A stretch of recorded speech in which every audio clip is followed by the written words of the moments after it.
Hey there! The dark and gritty nature of the Half-Life 2 beta with its many different eras of development makes it very hard to capture, as it allows for many different interpretations. Dark Interval is a mod that set out to portray the most unsettling but also atmospheric side of the Half-Life 2 beta. In this video we're gonna be taking a look and analyzing how they pulled this off and also what specific elements of the beta they chose to recreate. Starting with the Borealis. Perhaps the most important object in the Half-Life universe. This wasn't always the plan though. The Borealis was gonna appear in Half-Life 2. And in some iterations even at the beginning of the game, which is what this mod chose to do as well, but only after a creepy intro sequence.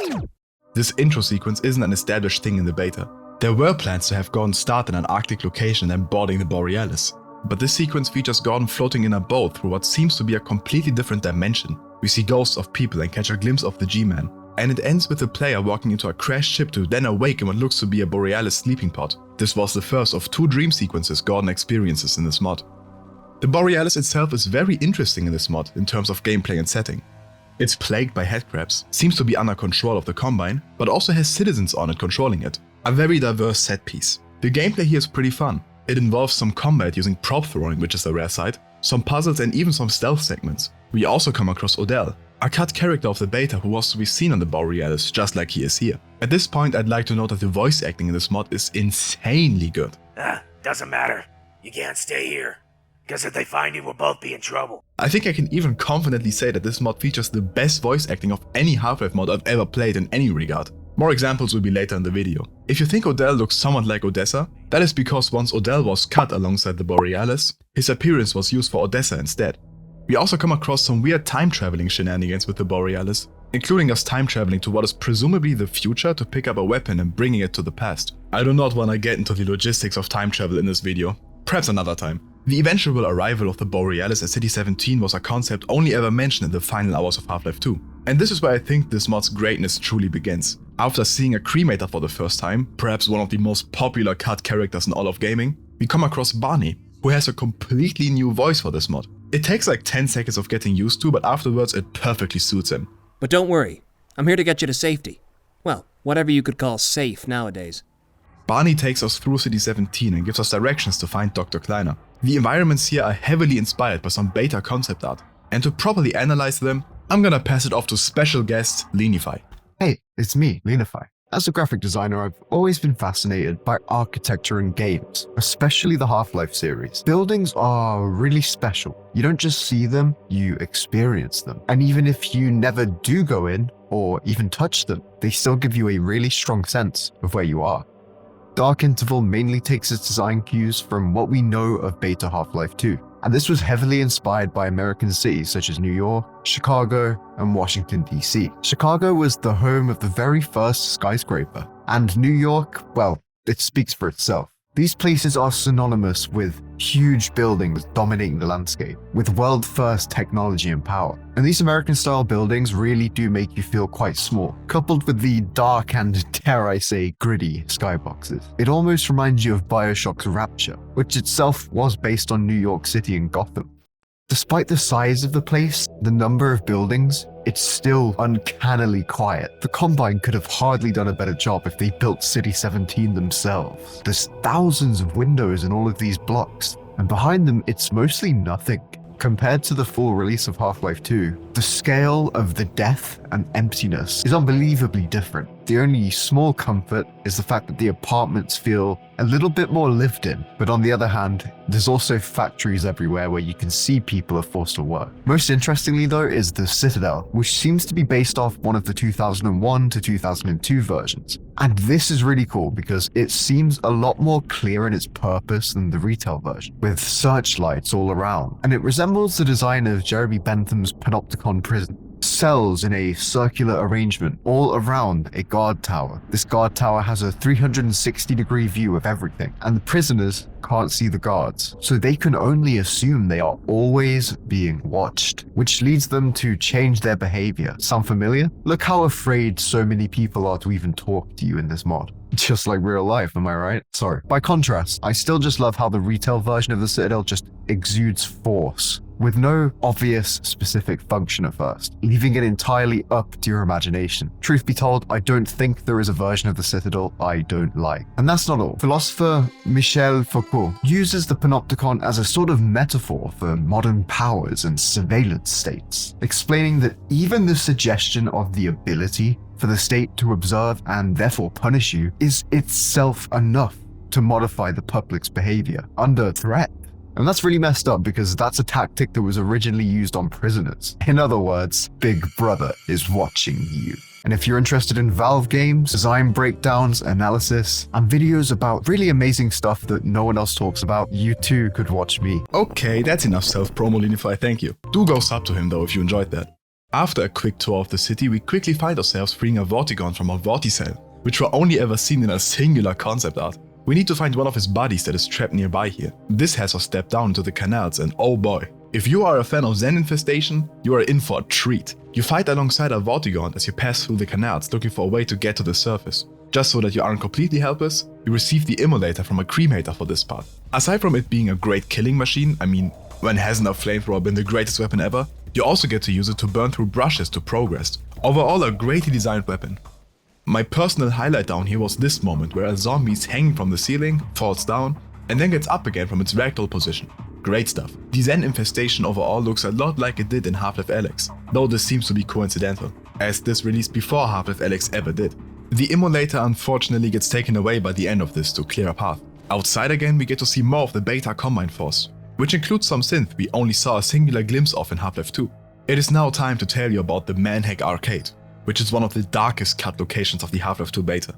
The original idea for Half-Life 2 Manhacks was that they were being operated by humans, and not just any humans. The idea was that there were Manhack arcades that would allow people to play as Manhacks in what they simply believed to be a video game. It would however turn out that these were actually real-life feeds of Manhacks that apply a filter to make it look like a video game, and the players are actually hunting and murdering people hiding in the canals. Very dark, but also fun as hell, dude! It is kinda scary to think that this concept seemed impossibly dystopian when this idea was first developed, but with current technology could easily be made real, especially considering all the drone technology used in war today and AI being able to generate or convert any video you want. Oh man, I don't wanna think about it too much. Anyways, Dark Interval does a good job recreating this. And it's also completely skippable, so no worries if this doesn't look like your cup of tea. Only after this arcade and a brief meeting with Barney do we receive our first permanent weapon, a pistol. This mod's intro lasts just about an hour, throughout which we only had a weapon for maybe 20 minutes, if that. It really does a great job of entertaining you purely through what you're seeing. We meet Dr. Kleiner, who's voiced by the same guy that did Barney, but also just sounds perfect. My goodness, Gordon Freeman. We get the HEV suit with a helmet to settle that debate for this mod. We do the teleport sequence that almost kills Kleiner, similar to what some leaks hint at. And only then are we basically done with the equivalent of everything up to Red Letter Day in Half-Life 2. About 60 minutes in, compared to the about 50 minutes in Half-Life 2.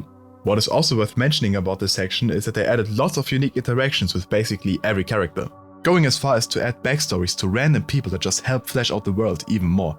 So many heroes in the Resistance whose story we only know in passing. Speaking of heroes in the Resistance, you can kill anyone at any time, Half-Life 1 style. This even includes Barney and Dr. Kleiner, though this results in a game-ending screen. Sometimes, yes, as of right now, you can actually kill Barney and Dr. Kleiner after the teleportation sequence and have the game continue, including altering a future event where you would have otherwise met them.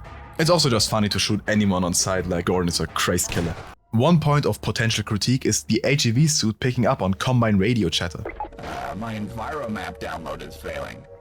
Any ideas what to do? This is a mechanic used to do some extra storytelling, some very important storytelling, matter of fact. But it can also simply be irritating, especially given that you can't disable it. I like the idea, but a toggle would be nice for those that don't enjoy it. I'm gonna stop summarizing every small area because the Canals chapter is really long, and instead just show my favorite ones in the footage here while I tell you about a great plot point of this mod, a certain villain. We eventually manage to leave the district and enter a sector controlled by a certain Falconberry. If you recognize the name Falconberry, then holy shit, you might be too deep into Half-Life lore. But congrats anyway, since you would be right. It's one of the names on the boxes in the opposing force bootcamp. As we will come to learn, Falconberry is one of the HECU soldiers that Gordon shot near the rocket silo. It seems that this soldier pulled through, however, and has now made it his sole mission to kill Freeman. Come to think of it, this reminds me of a certain other story. Anyways, while we drive an APC through the outskirts of City 17 in what seems to be this mod's version of the water hazard chapter of Half-Life 2, we can hear Falconberry continue to crash out at the Combine more and more because they keep failing to capture Freeman. Sure, but we're having a surge of... You're killing us! I'm crazy! Murderous Gordon Freeman! And right here, I'm an armored carrier with rockets! We eventually arrive at a giant concrete wall that separates the infested Wastelands from the somewhat controlled City 17. Falconberry successfully hunts down the Freeman and confronts him at this great wall, crashing out as much as ever. Gordon is of course unfazed by all this, and we take out Falconberry for the second time. It is insanely fun to be introduced to a new villain, and the boss fight was very well executed. Before we leave the city, let me quickly catch you up to all the weapons we get in this mod. We have the crowbar that has 2 attacks, a stronger main attack and a secondary attack similar to the retail Half-Life 2 crowbar. We have the pistol that seems to be the same as retail, same with the 357 and SMG. Please Dark Interval team, change the standard SMG sound, it's so awful. We get the brand new OICW that has a normal powerful attack that can even damage helicopters, and a secondary rapid fire grenade launcher. Or alternatively, if you hold down right click, you can fire a singular cluster grenade. Some great stuff. We have the shotgun that has a rapid fire secondary attack, grenades and the slam mines. The OICW and shotgun are honestly all you need for this mod. Some insanely powerful weapons. We then get the pleasure of coming across this great view of the Wastelands. This is one of my favorite all-time moments in any video game ever.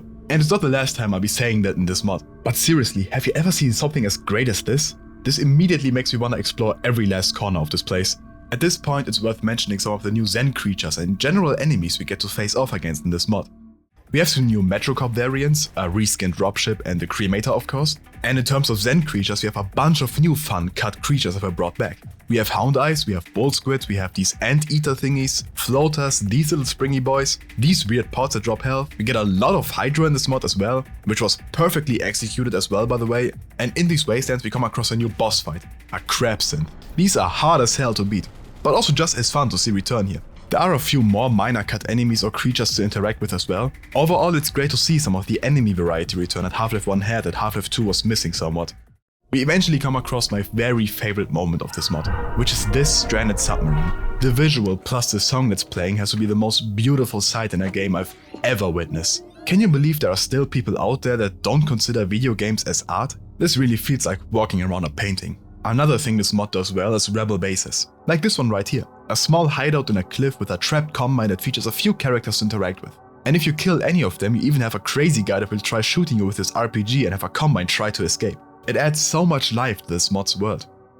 And before we get to the final chapter of this mod and see Eli for the first time, anyone that has played Dark Interval before will have noticed me skipping over a bunch of notable areas, which is simply because Dark Interval does such a great job of creating these moments, capturing the Half-Life 2 beta and then adding its own elements. It really makes it one of the best products to come out of the Half-Life modding scene as a whole. I simply can't mention every moment that I loved. The bridge we fight along, the Hydra tunnels, the small companion Howdai we meet, the APC driving section and its unique mechanics and fights. They're all so well made. And then also of course the combat. The new and old enemies this mod includes, the character interactions, the locations are all so perfect. If I could describe this mod in one word, it would be artistic. Which I think at least partially stems from the fact this mod was obviously made based on a lot of concept art imagery and expanding upon it. But also of course because of a very talented team behind it. I can't give enough praise, seriously. Once you're done with this video, all of you have to go play this mod. The mod only has one final chapter left as of right now, which is Eli's lab. The beginning of which looks almost photoreal by having your flashlight be disabled. I mean, look at this. Eli looks noticeably different here than in retail, which is because he's only half of Eli Vance. Let me explain. Eli Vance as a character is the combined version of two planned characters, Captain Vance and Eli. Captain Vance was to be a leader of conscripts, which were essentially the early version of the rebels we know today. Captain Vance was also most notably Alex Vance's dad. The beta version of Eli is often referred to as Eli Maxwell, though this is mostly just assumed by fans because of the name of some voice lines. Eli in the beta was very similar as we know him today. He too had a scrapyard, and he would have given Gordon the gravity gun. After the chapter in which Captain Vance was to be met was cut, the idea of Alex's dad was instead merged into Eli, and thus also the last name. The military leader role was shifted over to Barney and his look became male 08. What we have in this mod here is mostly inspired by the original Eli, which is why we don't meet Alex here either. Eli's lab in this mod is a great location. It features an immense amount of detail and the return of a very crucial scene of the beta. A scene in which Eli sits you down and has you watch what is essentially a PowerPoint presentation about what happened while you were gone. specifically regarding the Zen invasion and 7-hour war. This was greatly pulled off, and even includes a reference to the Half-Life mod Swelter, which is super fun. Also, Eli has a French accent. Golden Freeman. You can call me Eli. Simply Eli. No second names, no monikers, no inquiries.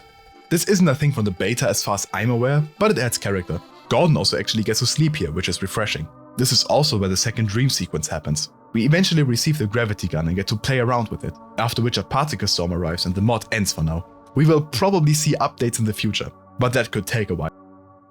The first half of this mod was released in 2016, and the second half came out only 5 months ago. A total of 8 years between the two parts. I'm definitely looking forward to more and can only speak out my highest recommendations for each of you to play it. I didn't even tell you half of the great moments this mod has to offer. If you ask me if this is the best beta mod, I don't like comparing mods with each other. I think everyone has to decide for themselves if they prefer this mod over Raising the Bar Redux or any other beta mod. What I can say is that Dark Interval offers you an insanely great experience. So decide for yourself which one you like the most. Let me know in the comments which one is your favorite.